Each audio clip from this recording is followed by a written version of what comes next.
Talakayin ang katotohanan at tuntunang magbibigay linaw sa lahat ng isyong panrelihiyon sa buhay ng tao. Talakayin ang katotohanan, maging bukas ang isip at tanggapin ang katotohanan. Talakayin ang katotohanan, lahat ng relihiyon ay welcome sa palatuntunang ito. Huwag mahiya, makinig at magtanong sa Talakayin ang katotohanan. At ngayon, narito ang inyong lingkod, Brother Khalid Sanchez.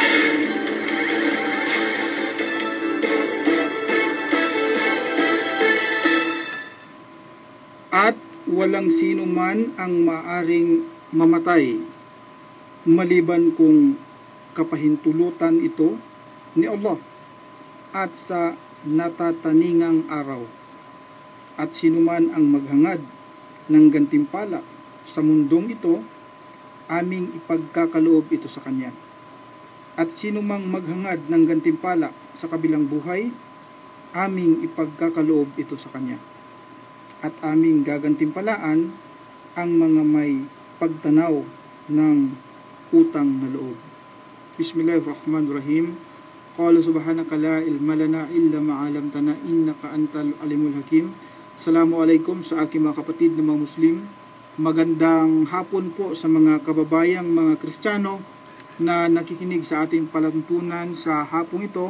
Sa muli po, samahan niyo kami sa loob ng isang oras sa pagtalakay at pagsagot ng mga katanungan patungkol sa pananampalatayang Islam.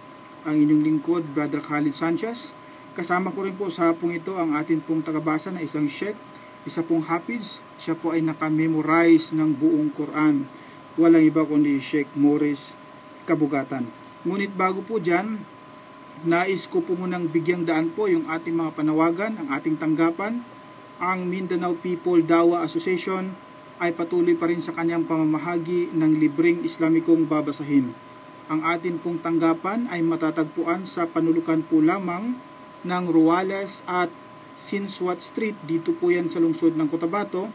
Yan po ay bukas tuwing araw po ng Lunes hanggang Biyernes, alas 9 hanggang alas 5 po ng hapon. At ang ating branch po ay matatagpuan naman sa harap po ng Notre Dame University. Yan po ay nasa Notre Dame Avenue po. Sa amin pong mga kababayan na kung saan ay patuloy ang pagsasaliksik sa Islam, kayo po ay aming inaanyayahan na bumisita po sa ating iba't ibang tanggapan upang sa ganon tayo po ay magkakaroon ng tamang pagkakaalam sa relihiyong Islam. Itong relihiyon na pinaniwalaan ng mga Muslim.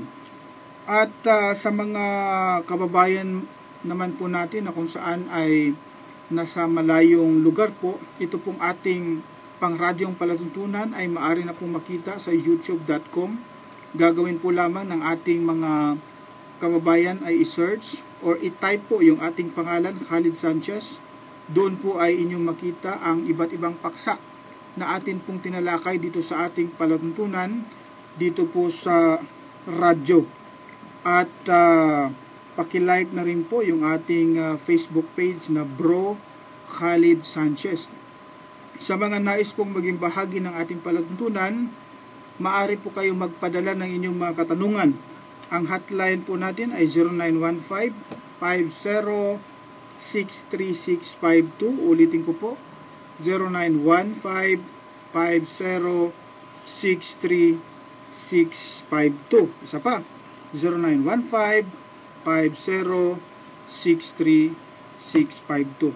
Yung pong talata na ating binasa kanina ay matatagpuan po sa chapter 3. Ang aya po ay 145. At yun po ay hatid sa inyo ni Brother Omar Banaag. Sheikh, ano sa palagay mo? Ready na, no? Okay. So, bago po natin umpisahan, Sheikh, ang pagtalakay ng mga katanungan na ipinadala po sa atin, mangyari po muna na batiin natin yung ating mga kapatid po.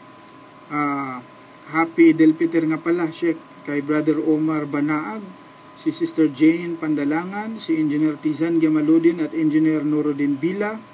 Yan po ay nasa Qatar. Si Brother Abdullah Gayak po ng Cotabato Hardware. Kung kayo po ay may mga pangailangan sa construction, dyan na po tayo sa kanyang hardware po sa may Mabini Street po yan dito sa Cotabato City. Kay Brother Ibrahim Mendez ng Kuwait, kay Sister Ginilin Lopez po ng Qatar, at kay Brother Nabil Muhammad Suliman. Sa inyong lahat po, assalamualaikum, at nawa ang pagpapala ng dakilang tagapaglikha ay laging sumainyo mga kapatid. Okay, Sheikh, no? Okay, so unang katanungan, Sheikh, ito po'y mula kay Texter 0917-8291-842. Salam. Waalaikumsalam warahmatullah. Meron po bang mga uri ng mga taong hindi titignan o kakausapin ng Allah sa araw ng muling pagkabuhay? Maganda yung kanyang katanungan, Sheikh, ano? Siya ay nagtatanong kung meron daw po bang mga uri ng mga tao na hindi raw titignan o kakausapin ng dakilang tagapaglikha sa araw ng muling ibangon ang tao mula sa libingan. Ang sagot po namin ay opo, meron, no? Ito ay mabasa natin sa chapter 3. Ang aya po ay 77 po ng Quran. Ganito po ang sinasabi. Iqra. A'udhu billahi minash shaitanir rajim. Innal ladhina yashtaruna bi'ahdillahi wa aymanihim thamanan qalilan أولئك لا خلاق لهم في الآخرة ولا يكلمهم الله ولا ينظر إليهم يوم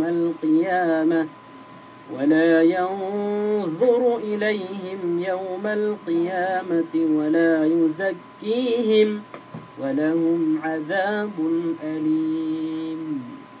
Ganito po ang kanyang pinakamalapit na kahulugan. Katotohanan, ang mga bumibili ng maliit na pakinabang bilang halaga o kapalit ng kasunduan kay Allah at sa kanilang mga pangako, sila ay walang magiging bahagi sa kabilang buhay. Si Allah ay hindi mangungusap sa kanila, gayon din siya ay hindi titingin sa kanila sa araw ng muling pagkabuhay. Gayon din ay hindi niya dadalisayin sila at sila ay tatanggap ng kasakit-sakit na kaparusahan. Yun po ang uri ng mga tao na hindi titingnan, hindi rin kakausapin pala, Sheikh, no? No.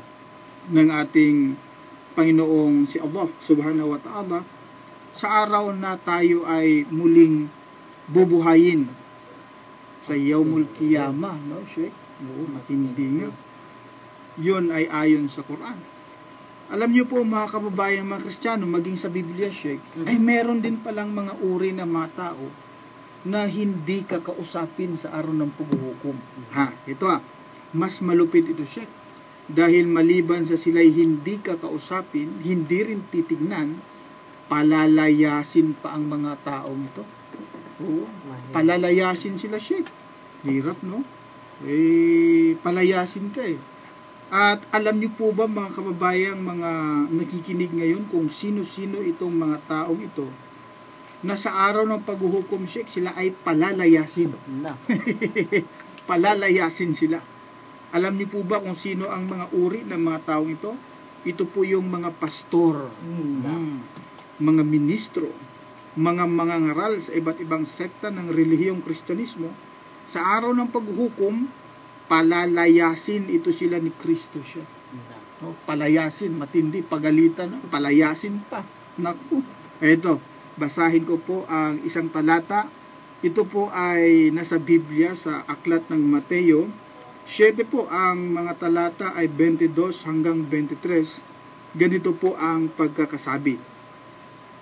Marami ang mga nagsasabi sa akin sa araw na iyon. Ibig sabihin sa araw ng paghuhukom, ito siya. Panginoon, Panginoon. Ang tinutukoy doon si Kristo. Hindi baga nagsipaghula kami sa iyong pangalan? At sa pangalan mo'y nangagpalayas kami ng mga demonyo? At sa pangalan mo'y nagsigawa kami ng maraming gawang makapangyarihan? 23. At kung magkagayon, ito yung reply ni Kristo Sheikh. Oh. Nana. At kung magkagayoy, ipahahayag ko sa kanila, kailan may hindi ko kayo nangakilala, magsilayo kayo sa akin, kayong manggagawa ng katampalasanan. Ito palang mga Pastor Sheikh, ito pala ay mga manggagawa ng katampalasanan. At sinabi ni Kristo, hindi raw sila kilala ni Kristo at sabi niya, lumayas kayo. Imantakin mo Sheikh ang mga pastor na ito, sabi nila, di ba Panginoon nagsigawa kami ng maraming gawang makapangyarihan, sabi niya. Nagsipaghula kami sa iyong pangalan at nagpalayas kami ng mga demonyo sa iyong pangalan. Yun ang ginagawa kasi ng mga pastor ngayon, Sheikh. Kunwari, may taong sinaniban, palalayasin nila yung demonyong sumanib sa isang tao sa ngalan ni Kristo, sa ngalan ni Jesu Kristo ang Panginoon. Ganyan sila, no? So, pagdating sa araw ng paghuhukom, dahil nga sila ay hindi pinapansin ni Kristo, sa araw ng paghuhukom, sila ay itinatakwil ni Kristo Sheikh. Ito mga pastor na ito, mga pari, mga ministro, mga ngaral ng iba't ibang relihiyon. Tapos?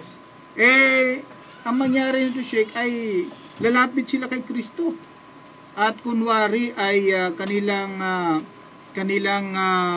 kukonsensyahin si Kristo na di ba kami ay nagpalayas ng demonyo sa pangalan mo, ganyan. Gumagawa ng kapangyarihan sa pangalan mo, panguhula sa pangalan mo, sabi ng mga pastor na ito. Nana. Ngayon, ang malupit, abay sabi ni Kristo, hindi ko kayo kilala, lumayas kayo. Wow, pinapalayas talaga siya. Ang lupit pala nito, ano? Ngayon, ang katanungan dyan, Sheikh, ay, abay, bakit sila pinapalayas ni Kristo? Karating lang, brother, assalamualaikum, kay brother Lutfo, bakit sila pinapalayas ni Kristo? Sila ba'y pinapalayas ni Kristo dahil sila'y nagpapalayas ng demonyo? O di kayo sila'y dahil gumagawa ng panghula sa pangalan ni Kristo? Gumagawa ng gawang makapangyarihan sa pangalan ni Kristo? Hindi po. Sila po'y pinapalayas ni Kristo dahil tinatawag nila si Kristo na Panginoon. Tawag nila kay Kristo, Panginoon! Panginoon! Yun. Kaya yun ang dahilan at palayasin sila. Bakit po? Galit po si Kristo Sheikh na siya tawaging Panginoon. Dahil ang katotohanan po niyan, si Kristo hindi naman Panginoon Sheikh. Kaya galit siya. Yun nga lang tawagin siyang mabuti, galit nga siya Sheikh, di ba? May talata po sa Biblia na pinagalitan ni Kristo yung isang pinuno dahil tinawag siyang mabuti. Kaya how much more kung tawagin mo siyang Panginoon? Sabi ni Kristo, bakit mo ko tinatawag na mabuti? Sabi niya, hindi ako mabuti, isa lang ang mabuti. Sabi niya, ang Diyos. Tingnan niyo Lucas 18:18 hanggang 19. At tinanong siya ng isang pinuno na sinasabi, mabuting guro, anong gagawin ko upang magmana ng walang hanggang buhay? 19. At sinabi sa kanya ni Jesus, bakit mo ako tinatawag na mabuti? Walang mabuti kundi isa, ang Diyos lamang. May lamang dito siya. Ang talata nga palang ito ay hatid sa atin ni Sister Donabel Gary. Yan, tingnan niyo po, Sheikh. Sabi ni Kristo, bakit mo ako tinatawag na mabuti? Sabi niya, walang ibang mabuti kundi ang Diyos lang. Yung salitang mabuti, Sheikh, tinanggihan ni Kristo. How much more pa kaya kung ang itatawag mo sa Kanya ay Panginoon, Lord, o di kay Jesus? Ay hindi lang galit ang abutin mo, kundi palalayasin ka niya. At yan ay mangyayari sa mga pastor. Sa araw ng paghuhukom, ayan, pakaabangan po yan, no? Sa araw ng paghuhukom, Sheikh, ang pagpapalayas ni Kristo. Kanino po? Sa mga pastor, mga mangaral ng iba't ibang relihiyon. Tandaan niyo po yan. Kapag meron po kayong marinig na isang pastor po nangangaral, nagpapalayas ng demonyo sa pangalan ni Kristo, ayan, yan, kasama yan sa palalayasin. At marami yan na nakikita natin sa TV, no? Merong isa doon sa Davao. At meron din sa Maynila, sa Luzon, meron din. Marami sila siya. Ginagamit nila ang pangalan ni Kristo sa pagpapalayas ng demonyo. Oo. Kaya yung demonyo, tuwang-tuwa rin dyan sa mga ginagawa nila eh. Oo. Yun po ang aming kasagutan po sa isang kapatid po natin na nagtanong. Mula po kay Texter 0917-9182-631. Paano ba dapat ang isang mabuting pag-uugali? Gandang tanong to, Sheikh. Tamang-tama po at katatapos lang ng ating Ramadan at tayo ay nakakatiyak na ang ating mga kababayang, ang mga kapatid na mga Muslim, kahit pa paano ay may natutunan din siguro siya kung ano yung magandang pag-uugali, no? Kasi ano yun eh, itong pag-ayuno natin, isang buwang pag-ayuno, parang dumaan kasi isang buwang training yan eh. So meaning, meron kang napulot dyan ng mga magagandang bagay. Ang tanong po ng ating kapatid ay paano daw ba ang mabuting pag-uugali? Paano daw ang isang mabuting pag-uugali? Alam po natin na ang Propeta Muhammad sallallahu alaihi wasallam, siya po ay ehemplo natin, Sheikh, sa kabutihan, di ba? Kapag kung gusto mo ng mabuting pag-uugali, tingnan mo na lang ang Propeta Muhammad sallallahu alaihi wasallam sapagkat siya naman ang example natin sa magandang pag-uugali. At siya ang yes, correct. Uswatun hasanah. Qudwatun hasanah. Yun. Tama. So, pero may mga bagay tayong i-share sa kanya, no? Para kahit paano ay ma-practice niya. No? Ito, basahin natin siya sa chapter 4. Ang talata ay 36. Iqra. أعوذ بالله من الشيطان الرجيم واعبدوا الله ولا تشركوا به شيئا وبالوالدين إحسانا وبذي القربى واليتامى والمساكين والجار ذي القربى والجار الجنب والصاحب بالجنب وابن السبيل وما ملكت أيمانكم إن الله لا يحب من كان مختالا فخورا. Ganito po ang kanyang pinakamalapit na kahulugan. Sambahin ninyo si Allah, si Allah at huwag kayong magtambal ng anuman sa pagsamba sa Kanya. At maging mabait kayo sa mga magulang, mga kamag-anak, mga ulila, sa mahihirap at ay nangangailangan, sa kapitbahay na malapit na kamag-anak, sa kapitbahay na hindi kamag-anak, ang mga kasamahan na malapit sa inyo, ang mga matatalik na kaibigan, ang mga naglalakbay na kinapos ng panustos sa daan, at sa mga angkin ng inyong kanang kamay, mga alipin.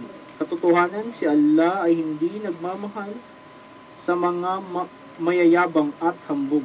Maraming salamat, kapatid na Lutfo. So ang diwanag niyan, ha, mga kapatid, mga kababayang nagtanong,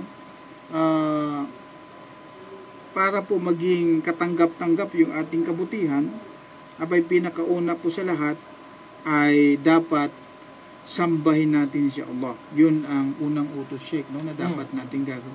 Sambahin ninyo si Allah. Wa'budullah. Sambahin ninyo si Allah. Pagkatapos, sabi niya, at huwag kayong magtambal ng anuman sa pagsamba sa Kanya. Huwag magtambal.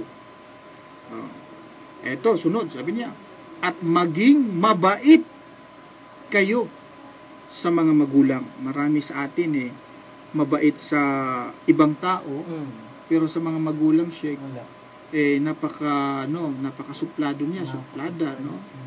Dapat pala, pagkatapos na sambahin mo ang dakilang tagapaglikha, at hindi ka magtambal sa pagsamba sa Allah, and then pagkatapos noon ay maging mabait ka sa iyong mga magulang. Anong sunod? Sa mga kamag-anak. Yan. Ano pa? Sa mga ulila. Ito yung mga yatim, no? Sa may hirap na nangangailangan. Ano pa? Sa kapitbahay na malapit na kamag-anak. Ano pa? sa kapitbahay na hindi kamag-anak. Mantakin mo siya, kahit hindi kamag-anak, basta kapitbahay, dapat maging mabait din, no?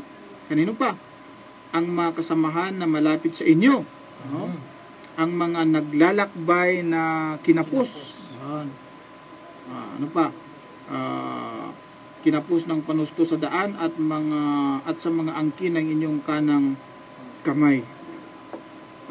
Ito yung mga taong pakitaan ng kabaitan, no? Kabutihan. Isa ngayon, Sheikh, sa panahon natin, marami sa ating mga kasama rin natin, no? Nagsasabing mga Muslim, minsan ay ang kabutihan nila ay kaplastikan rin, no? Akala mo nga talagang mabuti na yung pala kaplastikan lang pala yun, no? Oh. Well, una sa lahat po, dapat ay isapuso natin na ang unang gagawin ay sambay ng Allah, huwag magtambal, and then sa mga magulang, and then sunod na yung mga memorize nyo lang po yung talata or imamaster nyo yun, no? Sa chapter 4 verse 36 po yan ng Quran. Tapos yung ano ng propeta, yung kanyang buhay. Kapag kabasahin mo yung sira to Nabi Sheikh, talambuhay ng propeta Muhammad sallallahu alaihi wasallam ay isa sa buhay mo ito, abay magiging mabuti kang tao. Magiging mabuti siyang tao kapag isa sa buhay niya ito. No? Propeta. Alam mo, Sheikh, minsan ang propeta, di ba meron siyang uncle na ang pangalan ay si Hamza? Na ang pumatay nito ay isang alipin. Ang pangalan ay si Wahshi. Wahshi. Magaling na ano yun. Magaling magpalipad ng ano ba yun, Sheikh, tawag doon? Yung spear, no? Tapos, yun nga, bay napatay niya yung uncle ng propeta na si Hamza. Ngayon, dumating ang panahon, Sheikh, na napasakamay ng propeta, nasakop niya ang Makkah, di ba? At maraming mga lugar pa ang nasakop niya at dumating sa punto na nagkita sila. Nag-cross ang landas ni Wahshi at ng propeta Muhammad sallallahu alaihi wasallam. O ilagay mo ang sarili mo doon, Sheikh. Nakita mo yung pumatay ng uncle mo na malapit sa iyo. At ang taong ito ay nasa ilalim na ng iyong kapangyarihan. Dahil at that time, ikaw na ang pinakamalakas, di ba? Kahit anong gawin mo sa isang tao, pwede mong magawa. Ngayon, na-meet niya si Wahshi. So, pwede na yung patayin yun kung tutusin, di ba? Oo, pwede na. Ngunit, ginawa ba ng propeta Muhammad sallallahu alaihi wasallam? Hindi po. Kanya itong pinabayaan. At sinabi niya na ayaw ko nang makita kayo. Yun lang sabi niya. Yun lang. Pwede niyang patayin sana yun dahil pinatay niya yung uncle ng prophet. Ngunit hindi po dahil ang propeta nga, siya ay napakabuting tao. Siya nga ay rahmatul alamin. Siya ay awa sa sangkatauhan. Kung papatayin niya yun, hindi na awa yun. Parang talagang galit na, no? Kabila na po yan sa mga example. Actually, napakaraming instance, pagkakataon sa buhay ng propeta, na kung saan ay nagpamalas siya ng kabutihan sa kapwa. Hindi lang sa basta-bastang kapwa, kundi sa mga taong kumalaban sa kanya. No? Sa mga taong kumalaban mismo sa kanya. Ang kagandahan pa niyan, Sheikh, yung mismong mga taong kumalaban sa kanya, yun din yung mga taong nagbigay patutuo kung gaano siya kabuting tao. Di ba? Ang propeta Muhammad sallallahu alaihi wasallam, yung kabutihan niya ay hindi po yan lingid sa mga kalaban niya. Ngayon, yung mga kalaban pa niya mismo ang magbigay patutuo na siya ay napakabuting tao.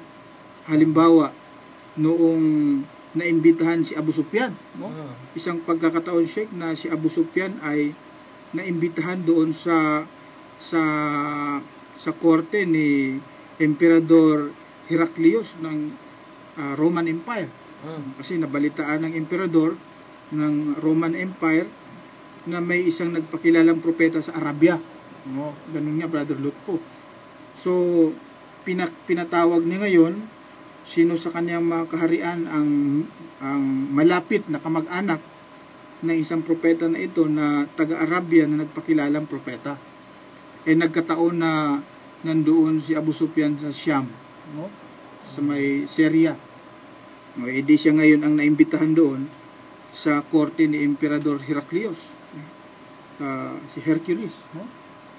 At doon nga nangyari ang pagtatanong sa pagitan ng Emperador at ni Abu Sufyan sa pamagitan ng isang interpreter.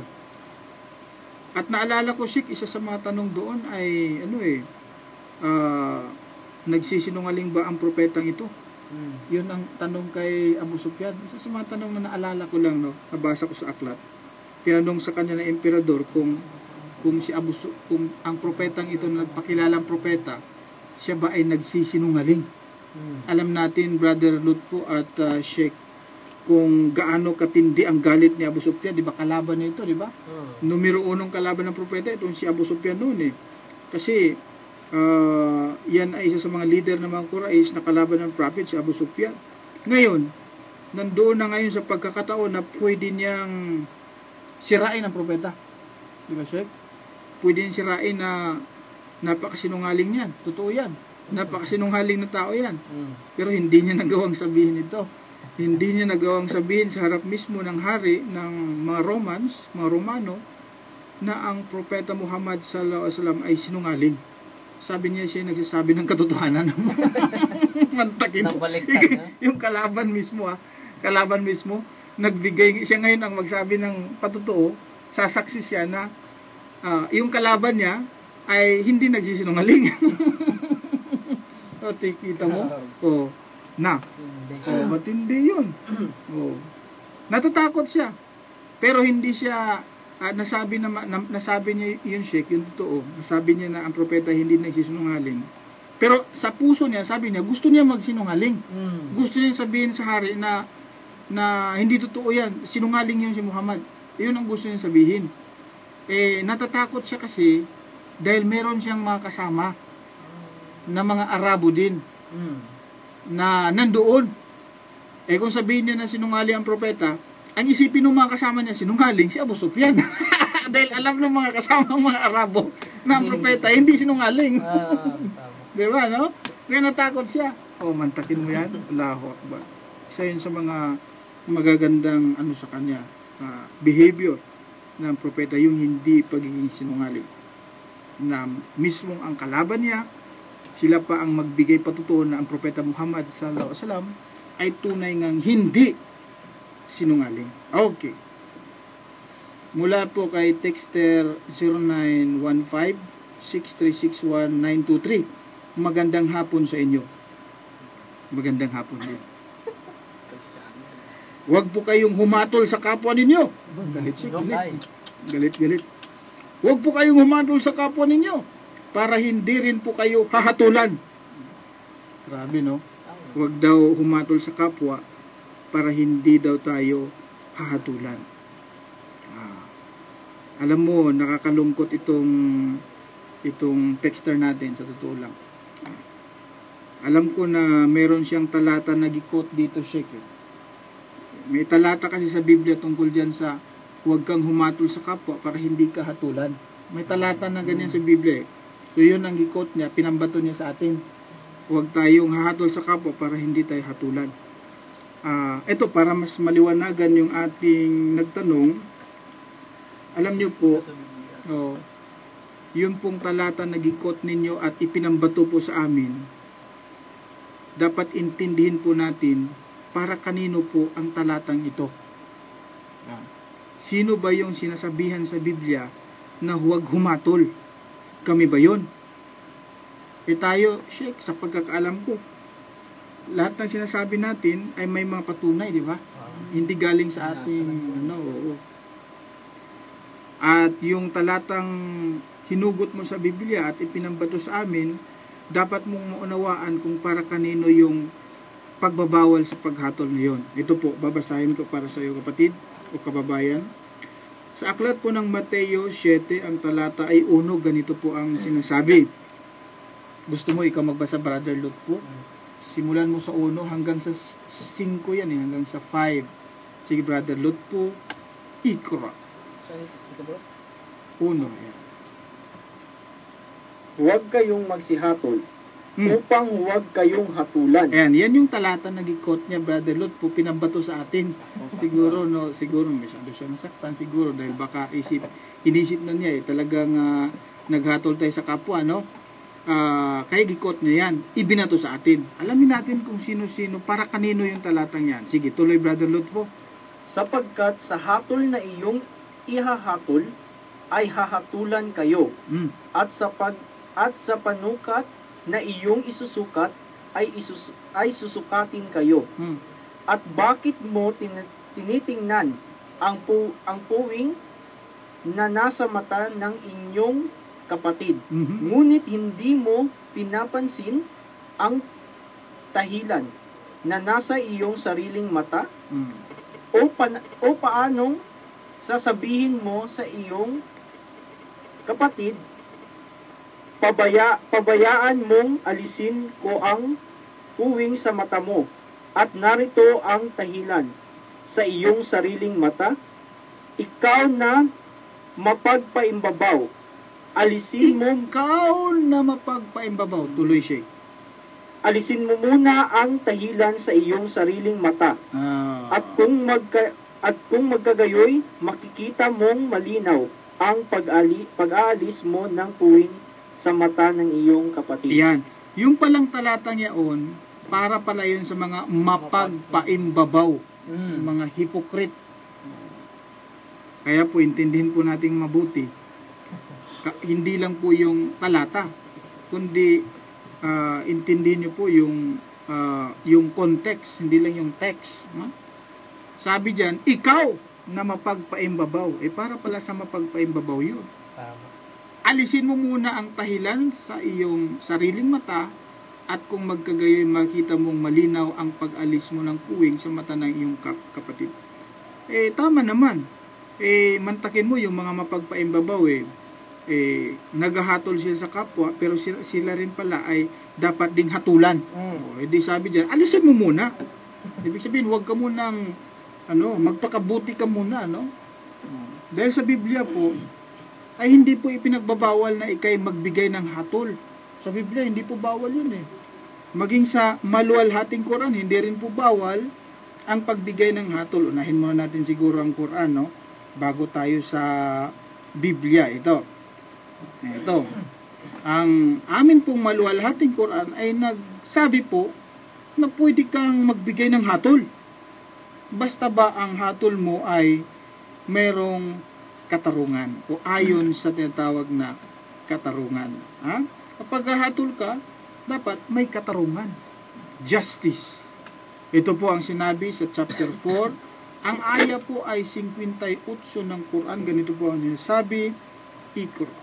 أعوذ بالله من الشيطان الرجيم إن الله يأمركم أن تؤدوا الأمانات إلى أهلها وإذا حكمتم بين الناس أن تحكموا بالعدل إن الله نعم ما يعظكم به Inna Allah kana sami'an basira.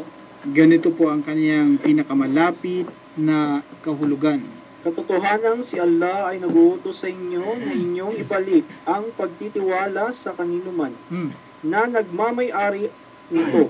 At kung kayo ay humatol sa pagitan ng mga tao, kayo ay humatol ng may katarungan. May katarungan, ang liwanag siya ko. Kapag kayo ay humatol ng may katarungan. Kapag ikay hahatol siya, dapat merong katarungan pala, no? Hindi yung walang katarungan. Sa makatwid, pwedeng humatol. Yung sabi mo na huwag kang hatol upang ikay hindi hatulan, abay, pinapatungkulan dyan yung mga mapagpaimbabaw.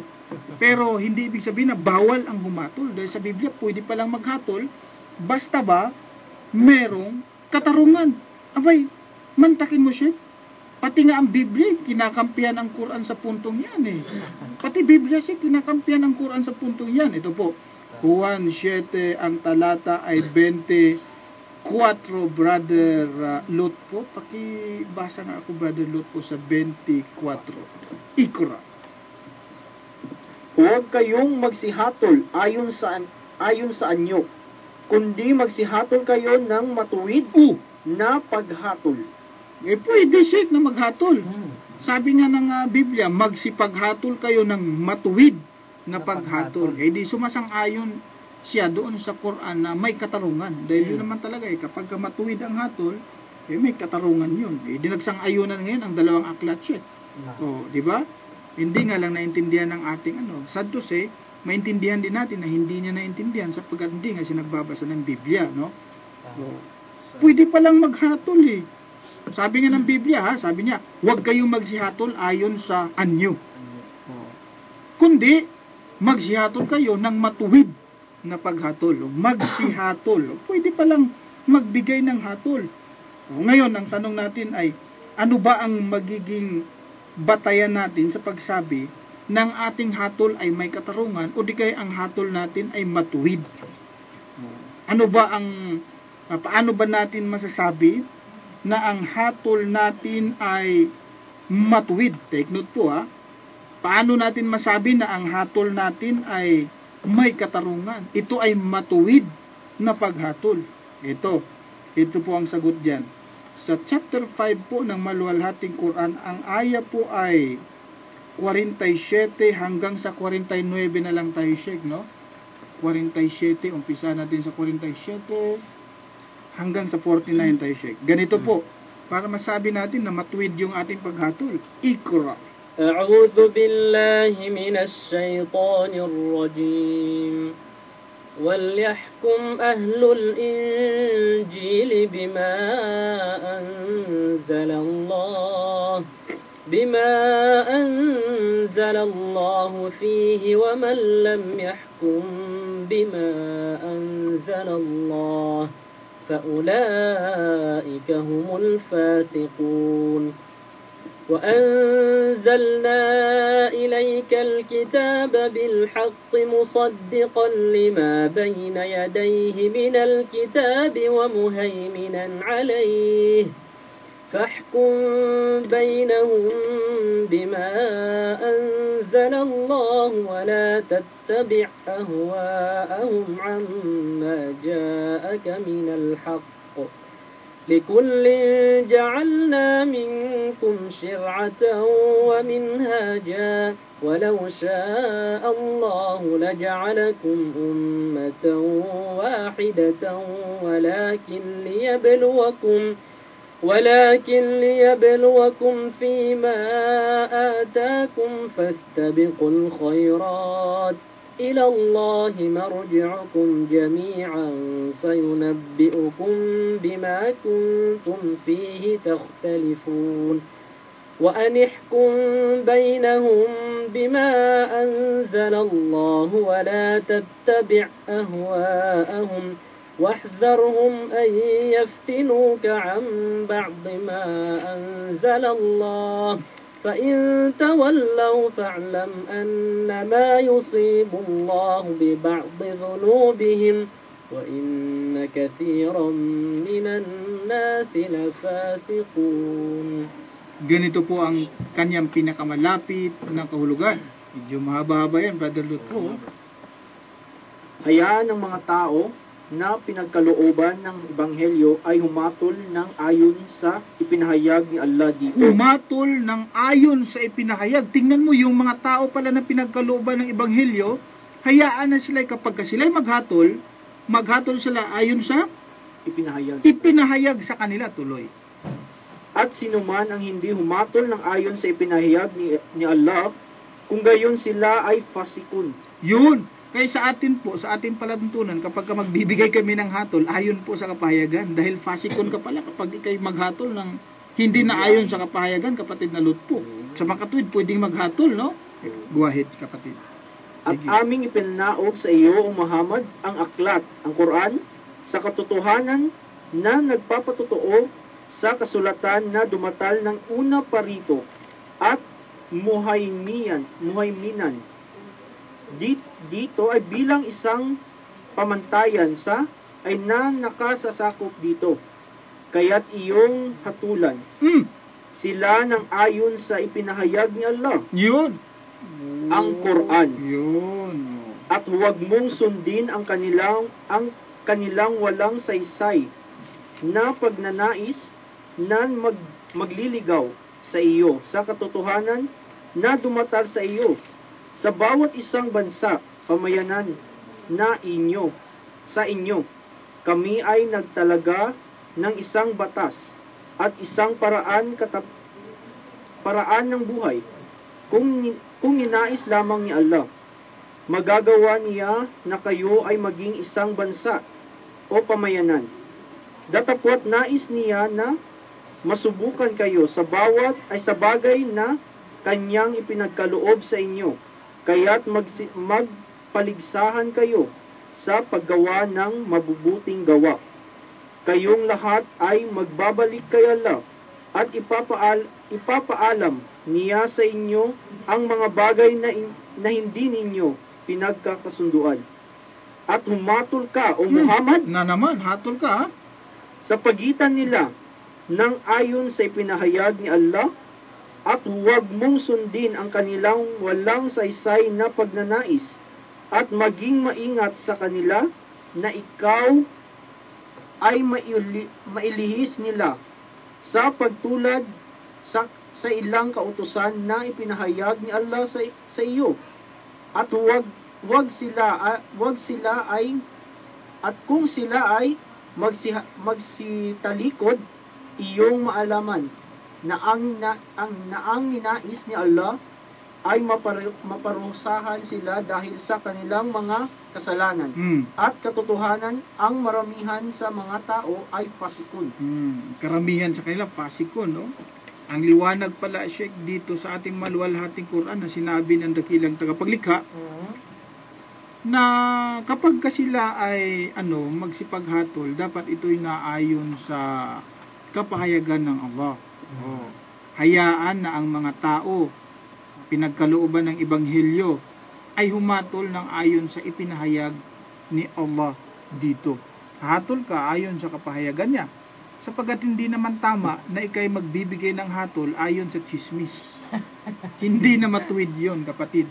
Kapag gusto mong maging matuwid ang paghatol, hahatol ka ngayon ayon sa kapahayagan ng dakilang tagapaglikha. No? Dahil kung ikay magbibigay ng hatol ayon sa chismis, hindi ngayon makatwiran ang hatol mo. Sanang hustisya doon. O yun, bawal sa amin yun. Hindi namin ginagawa yun. Kaya po kami, kapag kami ay nagsasalita dito, laban po sa anumang relihiyon, abay meron pong patunay galing sa kapahayagan. Dahil yun nga po talaga ang gagamitin sa paghatol. Yung kapahayagan. Hindi yung chismis. Wala kang makukuha nun. Kung hatulan mo na mali ang isang relihiyon dahil narinig mo doon sa chismis ni mali ang relihiyon na yan.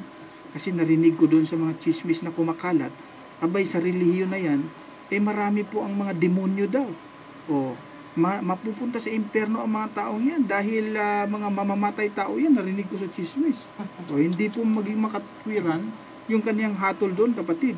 Dahil una, abay pinagbabatayan niya sa kaniyang hatol ay yung chismis, hindi yung aral.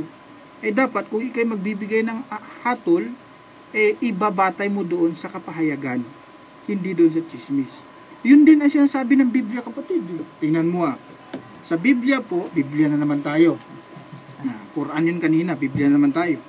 Sabi po sa Juan 12, ang talata po ay 48 hanggang 49. Ganito po ang sinasabi. Si Kristo pa ang nagsabi nito, Sheikh. Sabi niya, ang nagtatakwil sa akin, bakit daw? At hindi tumatanggap sa aking mga pananalita.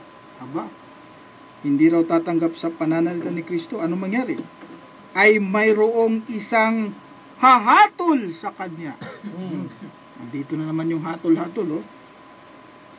Ang salitang aking sinalita ay siyang sa kanya'y hahatol sa huling araw.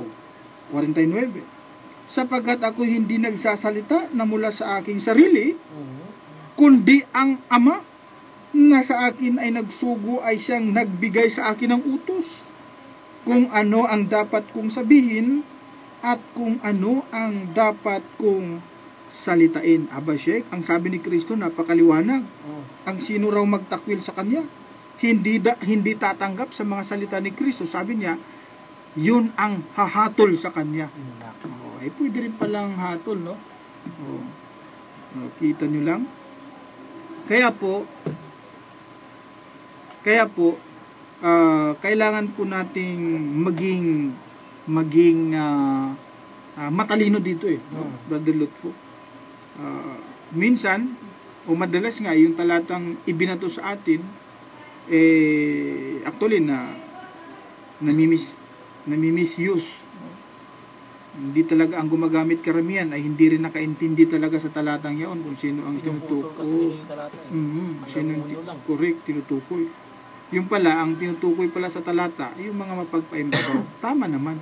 Siyempre, mapagpaimbabaw yun naghahatol. Hindi niya alam na siya rin pala, hatulan din. Sabi niya, may muta ka sa mata, Hindi niya alam, siya rin pala, may muta rin pala sa mata niya, hindi na nakikita. Tama na. Ngayon, kung hahatol ka, dapat ito'y ayon sa katarungan, dapat makatwiran. Sapagkat yun po ang magandang paghatol. Huwag kang maghatol na ayon sa chismis, huwag kang maghatol na ayon lamang sa mga naririnig mo, kundi dapat ang paghatol mo ay naayon talaga sa katarungan, ayon sa kapahayagan, para ito ay matuwid. So yun po ang aming kasagutan doon po sa isang kababayan po natin na nagtanong, nawa ay magising ka, kabayan, sa matuwid na relihiyon, no? At ikaw mismo ay dapat makapaghatol na rin.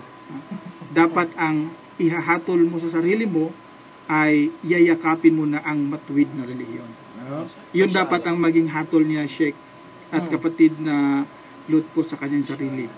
Hatulan ko na ang aking sarili. Ako ngayon ay lilipat na sa matuwid na relihiyon, sa Islam. Dito po tayo sapagkat ito ang tunay, ito po ang relihiyon na makapagliligtas po sa atin. Sabi nila, wala daw relihiyong makapagligtas. Huwag po kayong maniwala doon sa mga ganyang sabi-sabi. Sabi-sabi lang yun. May mga nagsasabi kasi ng mga ngaral sa ibang relihiyon, Sheikh. Sabi nila, walang relihiyong makapagligtas. Actually, sinabi din sa akin yan last week. Nagtita mo si Lutfo, sinabihan din pala. Sino ang sabi sa iyo? Pastor ba? Yung sino? Supervisor po namin. Supervisor mo? Sa sinabihan siya ng supervisor niya na walang relihiyong makapagliligtas. Hindi po totoo yan. Hindi po totoo na walang relihiyong makapagligtas.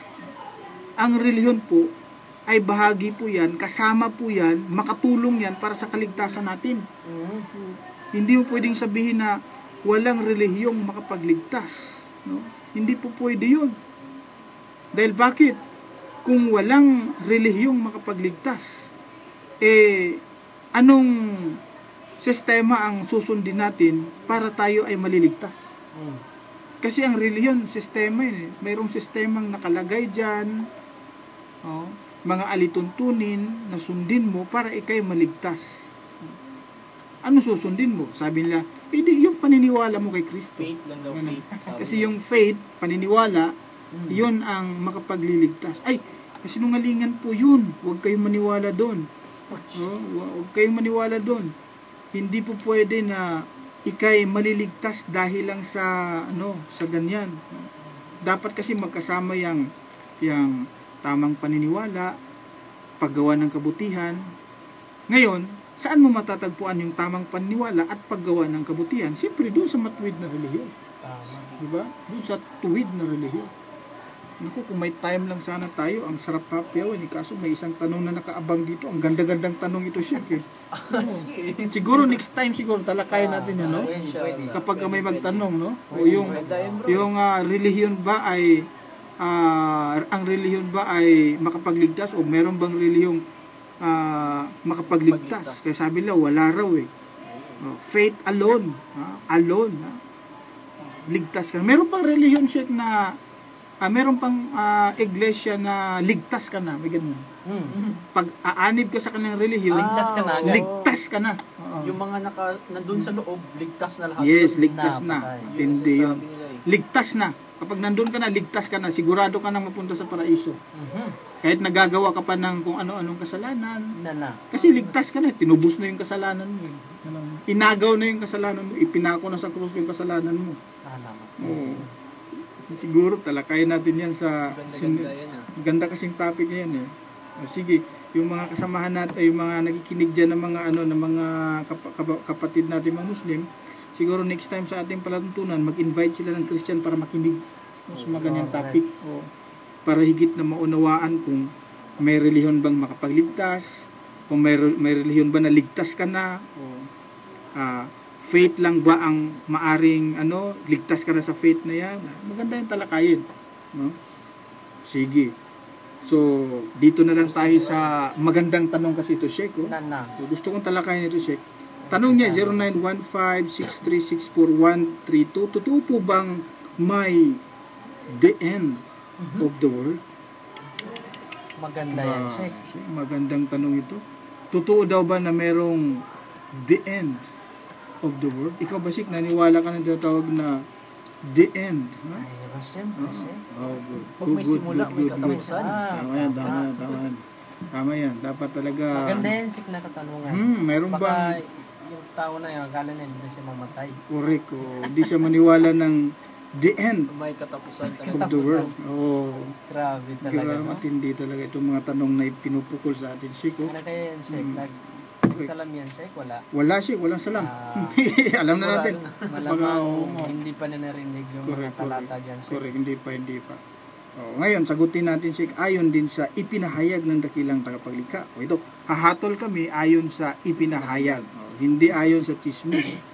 Kasi, nagkalat naman talaga yung mga chismis, Sheikh, na ang mundo raw ay magugunaw na sa ganitong petsa.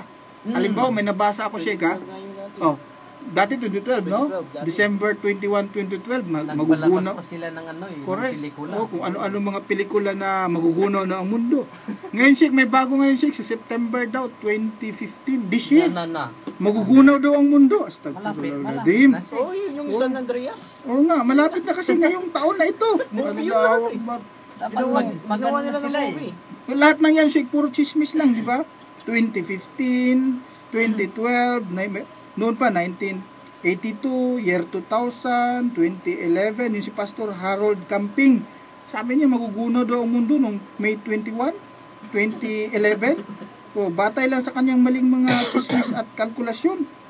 Magiging yung reliyong isde, ganun din. May mga hula din sila noon na magunaw na daw ang mundo. Ito.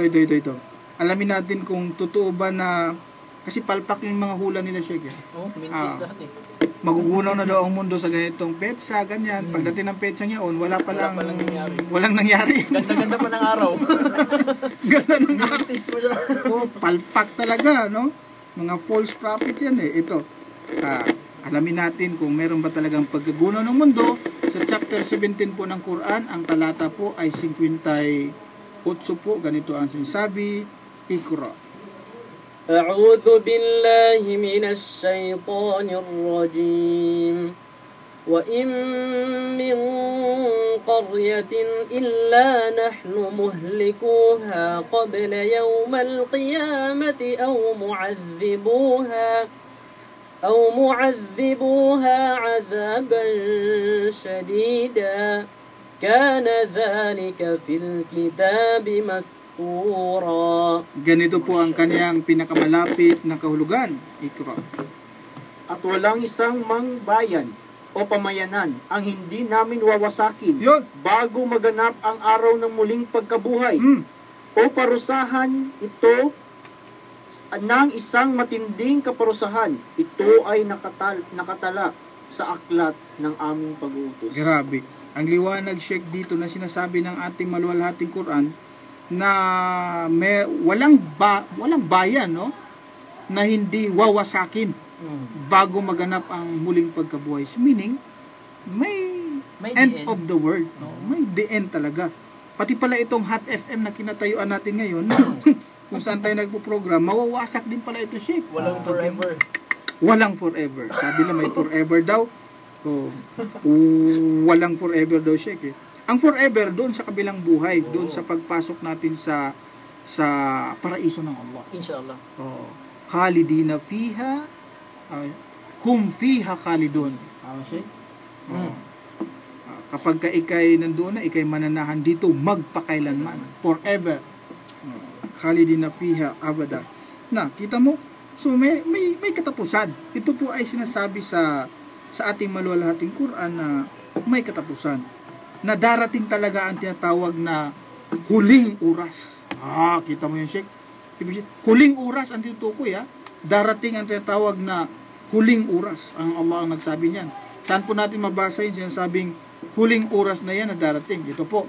Basahin natin sa chapter 40 po ng Quran. Ang talata po ay 59, 59, Iqra.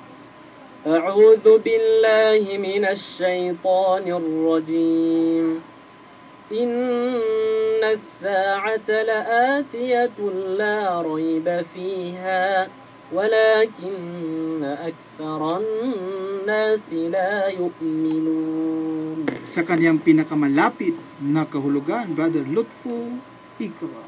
Katotohanan, ang huling oras o katapusan ng mundo ay walang pagsalang daratal. Ito ay walang alinlangan. Datapwat ang karamihan sa mga tao ay hindi naniniwala. Karamihan pala sa mga tao, Sheikh, hindi naniniwala, no? Ang sabi ng dakilang tagapaglikha, walang pagsala na ang katapusan ng mundo ay darating ito. Darating talaga yan, no? Ngayon, maring itanong nyo muli sa amin, kung ganun, bakit hindi pa dumating ito? Bakit palpak yung mga hula ng kung sino-sino mga taong ito? Tingnan mo ha. Iba may mga hula, yung iba't ibang mga ngaral ng iba't ibang relihiyon, Brother Lutfo. Oo, yung pagkatapusan daw ng Mayan calendar, sabay ng katapusan ng Mayan calendar, abay, ito rin yun yung katapusan na ng mundo. Katapusan ng mundo. Kaya nagbigay na ng hula ng iba kung sino-sino mga tampulano at tampulana diyan. Sabi na magugunaw na po ang mundo. Katapusan na ng relihiyon natin. Kaya dapat ibenta na ang ating mga kayamanan at yung pera ibigay nyo sa akin dahil wala ng silbihan. Hindi nyo na po magagamit yan. Dito na po tayo titira sa simbahan. May ganun na relihiyon siya. O yung SDA, isa na yan noon. Yung mga membro nila, ibinenta yung kanilang mga ari-arian, tapos yung pera ibinigay sa pastor. Yung pastor naman, gideposito sa kanyang bank account. Alam, palusot niya sa kanyang mga membro bakit pa kayo mag-angkin ng mga kayamanan? Magugunaw na nga ang mundo, hindi nyo na kailangan yan. Kaya ibigay nyo na yan sa akin. Nasa bangko na pala. Oo. Ngayon, wala pala nangyari. Yung si William Miller, yung sa reliyon namin dati, Sheikh, the Seventh-day Adventist. Dati kasi yung Seventh-day Adventist, First-day Adventist yan. Ngayon, yun ang sinasabi ng pastor na yun. Dapat, darating na daw si Kristo. 1844 yun. Darating na daw si Kristo. Yung mga member nila in tawon, ibinenta yung kung ano-ano mga ari-arian nila, binigay sa pastor. Kasi wala na daw silbi yung mga ari-arian, magugunaw na nga ang mundo. Oo nga naman, kung magugunaw na ang mundo, siyempre hindi mo na maano yun. Ngayon, wala palang Kristong dumating. Natatapos na lang. Anong taon na tayo ngayon? 2015, wala pang Kristong dumating, no? Kaya nasira yung First-day Adventist, pinalitan siya ng Seventh-day Adventist. Ganun din ang reliyong yan. Palpak pa rin, di ba? Sabi nila, magugunaw ang mundo sa 2000, year 2000, wala man. Wala talaga. Ngayon, sapagkat wala po ni isa sa atin ang nakakaalam kung kailan matatapos ang mundo. Wala po ni isa sa atin ang nakakaalam kung kailan ang katapusan. Kailan ang huling oras. Kailan ba yon? Wala po ni isa sa atin nakakaalam nun. Maging ang Propeta Muhammad sallallahu alaihi wasallam, maging si Kristo, hindi nila alam yun. Lalo na yung mga false prophet na yan. Tingnan nyo sa Quran po, chapter 33, ang aya po ay 63, 63 po, ganito ang sinasabi. Tingnan natin kung sino nakakaalam ng katapusan. Huling oras. Ikra.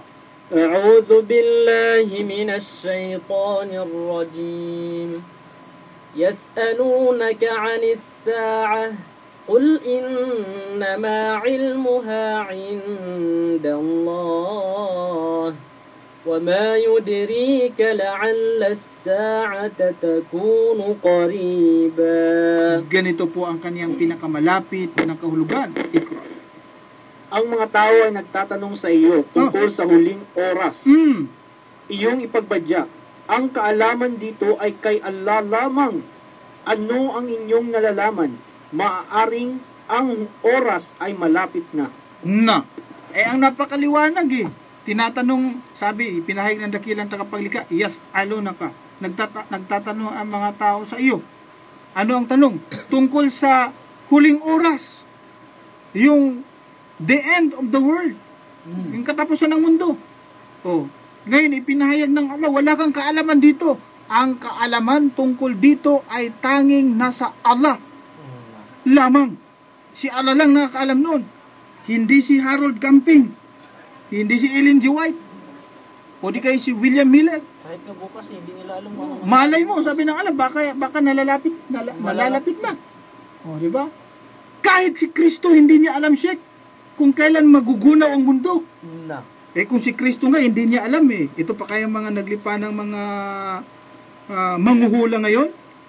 Si Kristo nga, hindi niya alam.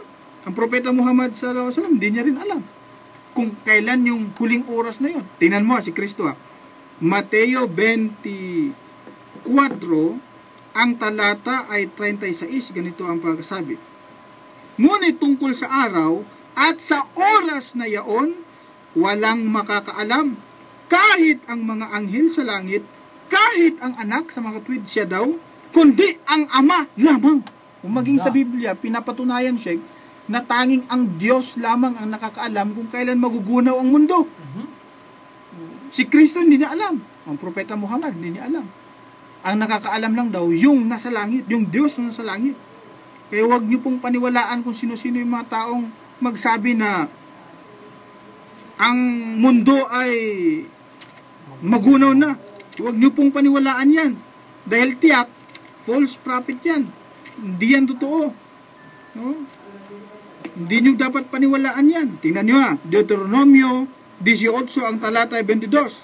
Pagka ang isang propeta ay nagsasalita sa pangalan ng Panginoon, kung ang bagay na sinasabi ay hindi sumunod ni mangyari, ay hindi sinalita ng Panginoon ang bagay na iyon. Ang propetang yaon ay nagsalita ng kahambugan. Huwag mong katakutan siya. Nagsalita lamang pala ng kahambugan ito. Hindi dapat katakutan. Kita mo? Kaya ako, umalis ako sa pagiging Sabadista, Sheikh. Umalis ako sa reliyong Seventh-day Adventist. Dahil bakit? Diyan mismo ang false prophet. Hindi totoong propeta, andyan mismo Dahil pumalpak na ang hula nila na darating si Kristo, hanggang ngayon, abay walang Kristong darating. Wag niyo pong paniwalaan yung mga ganung mga prophet. Iiwan niyo po yun, ganung mga relihiyon. Talaga pong darating ang araw ng paghuhukom, pero kung kailan yun, wala pong nakakaalam. Ngunit ang mga propeta, nagbigay sila ng mga tanda. May mga sign kung kailan magaganap ito. Mga malalaking tanda, halimbawa, katulad ng pagdating ni Dajjal, yung Antichrist, kabilang sa malalaking tanda yan.